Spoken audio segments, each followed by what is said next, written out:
The sequence begins with the numbers 1, 1, 2, 3, 5, 8, 13, 21, 34, and continues indefinitely. Each number is obtained by adding the last two digits together. If we were to take a perfect or golden rectangle, break it down into smaller squares based on Fibonacci's sequence, and divide each with an arc, the patterns begin to take shape. We begin to see Fibonacci's spiral. The spiral in and of itself is insignificant. Its importance is revealed in where we find it. Take, for example, the sunflower. The display of its florets are in perfect spirals of 55, 34, and 21, the sequence of Fibonacci. The fruitlets of the pineapple create the same spiral based on the sequence. The pine cone does the same. As currents move through the ocean and the tide rolls onto the shore, the waves that bring in the tide curve into a spiral that can be mathematically diagrammed onto a plot at the points 1, 1, 2, 3, 5, 8, 13, 21, 34, and 55. Buds on trees, sand dollars, starfish, petals on flowers, and especially the nautilus shell are formed with this exact same blueprint. With each segment of growth, the nautilus adds to itself one more value on Fibonacci's scale. This blueprint can be seen around us on a small scale every day, but the greatest example of all is directly above our heads. At an average of 100,000 light years across, even the spiral of the galaxies above us are formed with the exact design that the tiny shell is formed. This sequence or blueprint appears to be the trademark of a designer, a proof of a creator.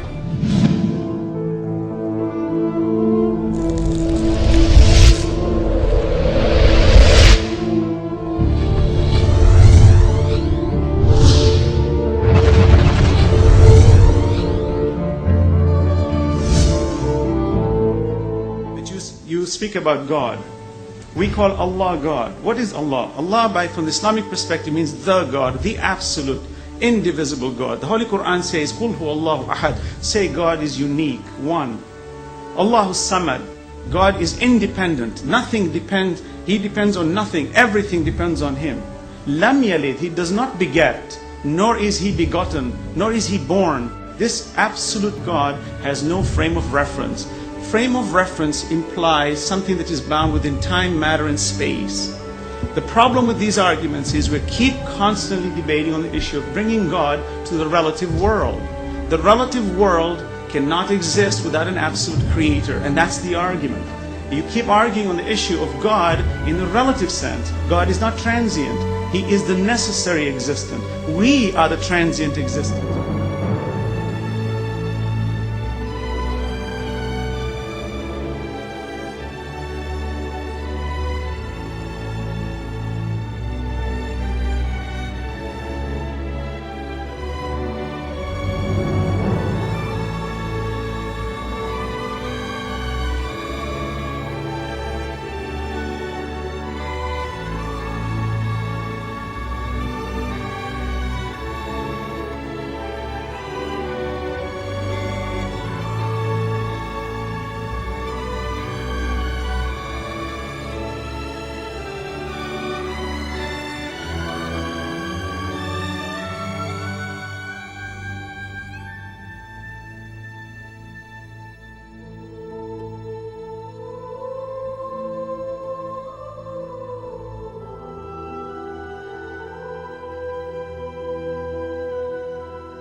An absolute cannot be defined, but we understand it indirectly, for this relative universe can never exist without an absolute creator.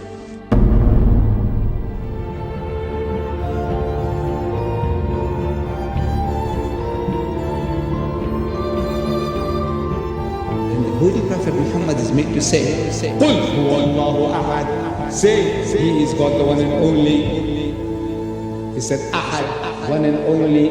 Jesus said, Echad, meaning one and only. Moses said, Echad, meaning one and only. What is the difference? It's the same word, meaning the same thing.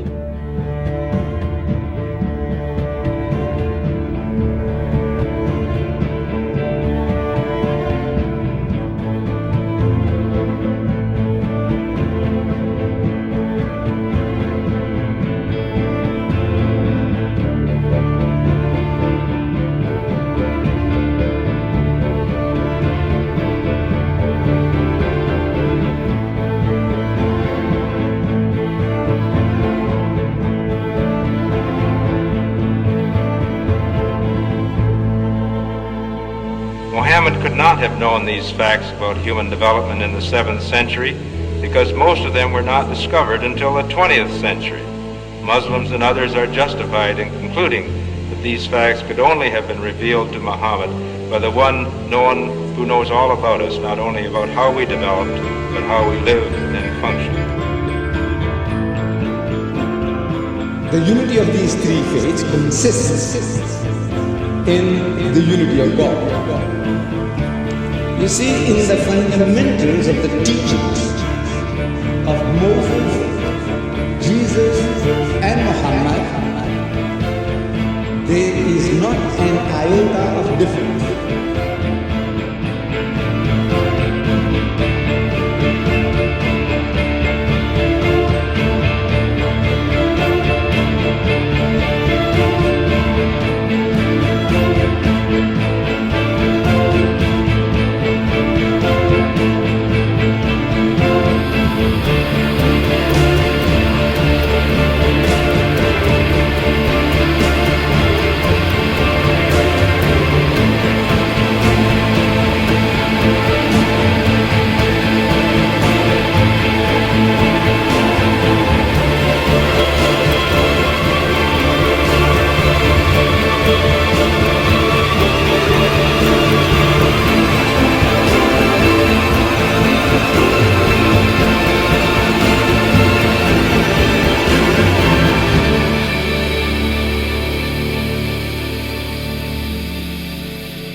But I have left you a book, revealed by God, the Quran, which is light and guidance.